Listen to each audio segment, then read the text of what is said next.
हर खबर पर होगी आपकी पकड़।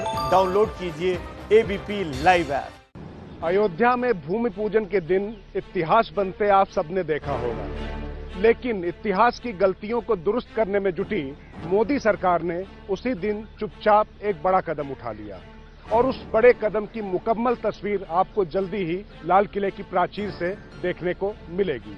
एक ऐसा कदम जो सियासी और सामाजिक हालात को बदलने में बेहद अहम साबित होगा। अनुच्छेद 370 हटने के एक साल बाद भी क्या कश्मीर के माथे से मुसीबतों का कंटक हट गया है? क्या कश्मीर की वादियों में आतंकवाद की नागफनी पनपनी बंद हो गई है?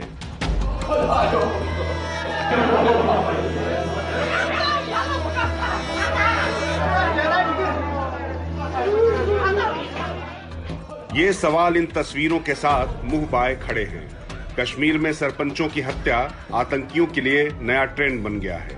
इस साल अब तक 3 सरपंच आतंकियों के हाथों जान गंवा चुके हैं और अब उन्हें सुरक्षित जगह पर रखना पड़ रहा है।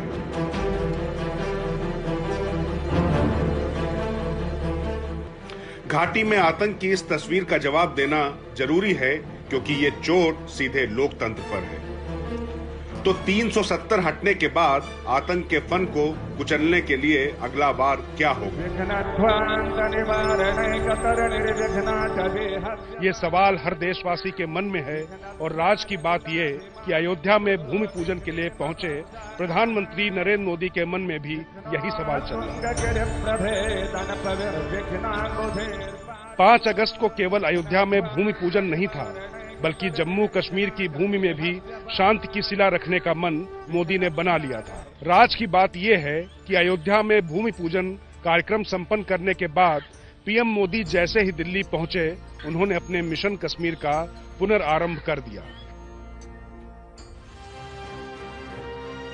5 अगस्त 2019 को अनुच्छेद 370 हटाया गया था और 5 अगस्त 2020 को कश्मीर के कायाकल्प की दूसरी शिला पीएम ने अयोध्या का कार्य संपन्न करने के बाद रख दी। I, Manoj Sinha, do swear in the name of God. और उस शिला का नाम है मनोज सिन्हा। मनोज सिन्हा को केंद्र सरकार ने जम्मू कश्मीर का दूसरा लेफ्टिनेंट गवर्नर बनाकर भेजा है। मेरे लिए पहले तो ये हैरानी की बात थी, क्योंकि मनोज सिन्हा का नाम लेफ्टिनेंट गवर्नर के तौर पर कहीं भी चर्चा में नहीं था। उनकी चर्चा संगठन में भेजे जाने की थी और सवाल यह भी था कि मोदी ने अपनी अगस्त क्रांति का इतना मजबूत किरदार मनोज सिन्हा को ही क्यों बनाया। तो राज की बात यह है कि मनोज सिन्हा की छवि स्वच्छ है, काम में दक्ष हैं, निर्भीक हैं और विपरीत परिस्थितियों में भी संयम नहीं खोते हैं। और मुंह बंद रखने का सबसे माकूल उदाहरण है साल 2017, जब मनोज सिन्हा के बेहद करीब आकर सीएम की कुर्सी खिसक गई थी। उस दौर में बड़बोला बनने के बजाय उन्होंने पार्टी और नेताओं के प्रति बड़ा मन दिखाया।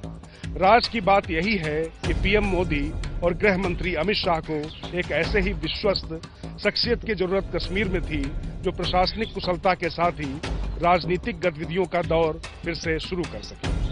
मनोज सिन्हा जी का जाने से वहाँ जो हमारा इस समय लक्ष्य है कि वहाँ राजनीतिक गतिविधि बहाल हो, पॉलिटिकल एक्टिविटी फिर से शुरू हो, उसमें जरूर ज्यादा सहूलियत मिलेगी, उसमें कोई दो राय नहीं है।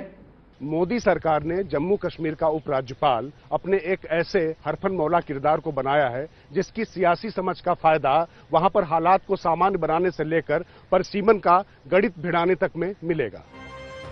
और अब मुझे ये जानकारी मिली है कि प्रधानमंत्री नरेंद्र मोदी स्वतंत्रता दिवस के दिन लाल किले की प्राचीर से इस राजनीतिक पहल यानी आने वाले समय में चुनाव को लेकर कोई बड़ा ऐलान कर सकते हैं।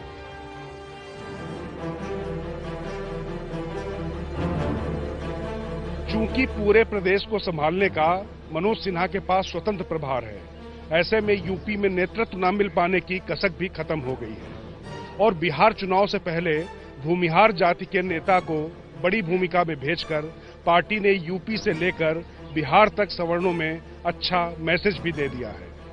विपरीत परिस्थितियों में भी जो मनोज सिन्हा अपनी राह से नहीं डगमगाए, वो अब फ्री हैंड सत्ता के सारथी हैं। अनुभव इतना है कि जड़ से लेकर जहान को समझने और बुनने में भी बाल सफेद हुए। लिहाजा माना जा सकता है कि 5 अगस्त को जो फोन पीएमओ से सिन्हा साहब के घर घनघनाया था, अब उसका फलसफा शांति और सामान्य हालात का संगीत बनकर कश्मीर की वादियों में गूंजेगा।